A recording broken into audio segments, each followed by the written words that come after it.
We were talking earlier about this kind of generation of autocratic, tough guy directors, and Hathaway would certainly fit into that. Oh, yes. And Howard Hawks is an obvious candidate, and Seaton too. Which normally I wouldn't think. Well, given the movies he made, it doesn't seem to fit No. the villains. But, you said, literally, you could have said that about Michael Curtiz, and then wait a minute, I mean, the guy that directed Four Daughters and Yankee Doodle Dandy also did Angels with Dirty Faces, Oh, but Curtiz could do anything. Oh, he could. Absolutely, he could. But when I think of George Seaton, I immediately think of Miracle on 34th Street. Oh, absolutely. That's a movie with a certain amount of sentimentality, and one of the main characters is a child, and another of the main characters is Santa Claus. So, it's not what you would naturally connect with a big tough guy hero. Yes, he did. And Time Naples. yeah, it also doesn't seem to have a lot to do with a movie like Airport, particularly when you think about all the kind of scattered throughout here. But also, this is very much also part of Ross always kind of, if you will, looking at what he considered classic Hollywood and wanting to bring that forward, bring those actors forward, bring those actresses forward, and those directors. Yes. And because we mentioned earlier Hotel, which was a huge success for Arthur Henry Novel, and that was written and directed by Richard Blank. I know. And so, again, now that was one of those, but still, I mean, that was kind of, okay, are these films considered throwbacks? Are we considering Witness movie great? Absolutely. And, let's get the guys who made those films that were kind of, if you will, modern copycats to make this one.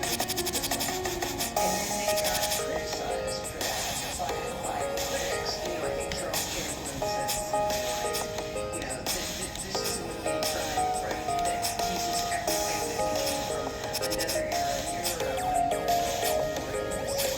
Yes. But you could argue that there's some devices that use certain actors, particular actresses, especially in the series, but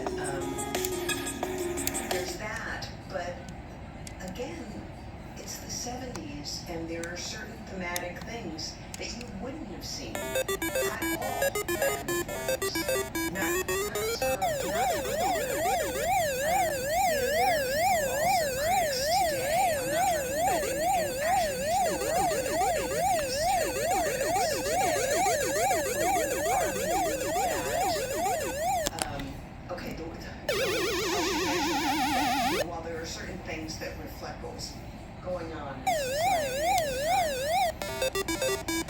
one major thing that was killing us during the 70s, of course, was the Vietnam War, and there is no mention of that in these films at all, okay? So there were things like that that were ignored. However, these kind of newfound historians, analysts feel that to a certain extent, every disaster movie could be seen as a metaphor for American involvement in Vietnam. Just a disaster from beginning to end. And the movies, resolve things happily, which doesn't always happen in real life, and certainly didn't in terms of the Vietnam War. Now, I'm not saying I buy into this, but it does seem interesting to me that the whole disaster happened in the midst of, one of the more disastrous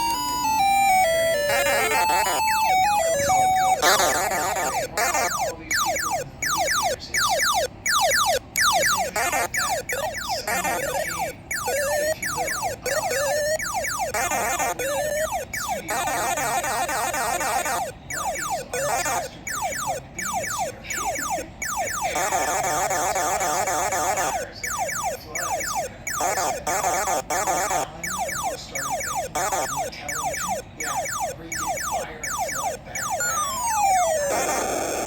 pretends? If fire, flood, when was famine and pestilence gonna come along? Exactly.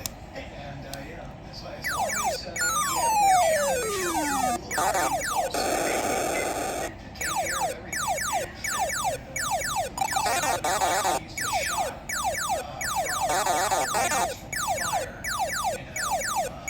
movie I directed. Some stock footage of a helicopter landing.